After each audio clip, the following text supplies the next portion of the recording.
क्या होता है श्राद्ध पक्ष? क्यों किया जाता है? इसमें अपने पूर्वजों को याद है और तर्पण एवं पिंडदान कर्म है। आइए कुछ जानकारी लेते हैं इस विषय पर। ब्रह्म वैवर्त पुराण के अनुसार देवता तभी आपसे प्रसन्न होते हैं जब आपके पूर्वज आपसे प्रसन्न हों। पितृदोष कुंडली के सबसे जटिल दोषों में माना जाता है, जिससे मनुष्य को रोग दरिद्रता घेरे रहती है। वो कभी उन्नति नहीं कर पाता। इसका निवारण भी श्राद्ध कर्म के द्वारा ही संभव है। श्रद्धापूर्वक अपने पूर्वजों का स्मरण और तर्पण पिंडदान आदि कर्म ही श्राद्ध कहे जाते हैं। पितरों की शांति के लिए प्रतिवर्ष भाद्रपद शुक्ल पूर्णिमा से आश्विन कृष्ण अमावस्या तक के 16 दिवसों के काल को पितृपक्ष कहा जाता है।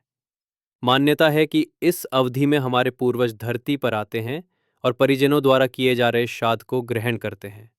गरुण पुराण के अनुसार पुत्र के बिना मनुष्य के लिए मोक्ष नहीं है, क्योंकि उसके श्राद्ध आदि के कर्म उसी को संपादित करना होंगे। परंतु महिलाओं को भी श्राद्ध कर्म करने का अधिकार दिया गया है। मार्कंडेय पुराण कहता है कि यदि पूर्वज श्राद्ध कर्म से संतुष्ट होते हैं तो वे परिजनों को स्वास्थ्य समृद्धि का आशीर्वाद देते हैं। श्राद्ध पक्ष की तिथियों में से कुछ विशेष तिथियां विशेष तरीके से मृत हुए पूर्वजों के श्राद्ध के लिए निर्धारित होती हैं। जैसे श्राद्ध पक्ष की चौथी एवं पांचवी तिथि गत वर्ष में दिवंगत हुए पूर्वजों को समर्पित होता है। 9वां दिन उन महिलाओं के श्राद्ध हेतु होता है जो सुहागिन दिवंगत हुई हों। पक्ष की 12वीं तिथि को मृत बच्चों का एवं सन्यासियों का तथा चतुर्दशी तिथि को हिंसक मृत्यु को प्राप्त हुए पूर्वजों के लिए श्राद्ध कर्म किए जाने का प्रावधान है। सर्व पितृ अमावस्या को समस्त पूर्वजों का श्राद्ध कर्म किया जाता है।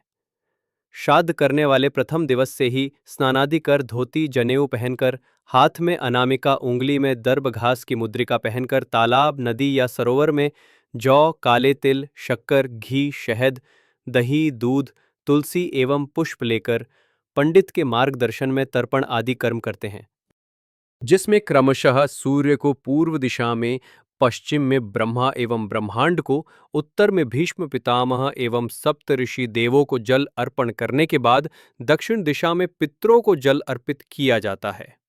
इसके पश्चात घर पहुंचकर शुद्ध तरीके से निर्मित भोजन, कौओं जिन्हें पूर्वजों तक भोजन पहुंचाने का माध्यम माना जाता है, के साथ ही गाय और कुत्ते को भोजन केले के पत्ते पर या अन्य पत्ते पर दिया जाता है।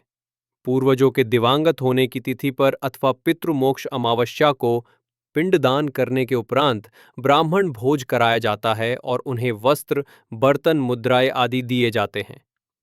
श्राद्ध कर्म से पितरों की स्वर्ग में सुख शांति की वृद्धि होती है, अन्य लोकों में स्थित पूर्वजों के कष्टों में कमी होती है, और यदि पूर्वज दूसरा जन्म ले चुके हों तो ये श्राद्ध कर्म उनके इस जीवन के सुखों में वृद्धि करता है।